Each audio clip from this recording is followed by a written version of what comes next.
Plus report, usa ka tawo nga nakaplagan nga buhi na sa pagkakaron. Kay tungod kini siya ang hinungdan, wala siya nadawat, gidibdib niya ang tuking nga payout. Mayo na lang gali kay ni usa ka kagawad nga maluluyon. Kitagaan siya o kwarta mo hinungdan nga sa pagkakaron buhi na siya. Ako ginabiyon karon ang kagawad nga nasa kong kiliran. Butang sa nako. Kagawad. Oy, mayong buntag dia.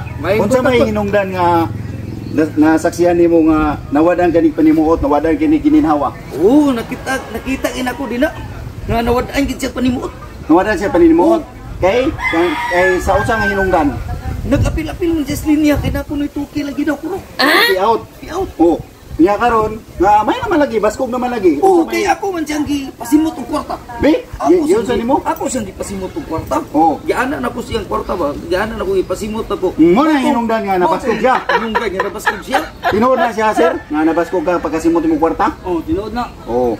Karon sa pagkakaroon mo ginihinungdan nga ang tao kung walay kwarta maluya gyud. Karon mas mayo na aptik na siya, last aptik na. Kay ako man siyang gipagkuan. Tindog ganitong, tindog. Oo. Lukso. May na siya. Sa to ba nabaskog gyud siya tungod sa baho sa kwarta? Tungod sa baho sa kwarta.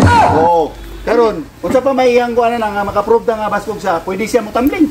Pwede kayo. Ay, tambling no. Kaya na nimo mo tambling, no? Kaya na mo tambling. Sige, pakita to. Oh, ora ba? Ora nagbakit ba? Kasi nabaskogan lagi. Baskog na kayo.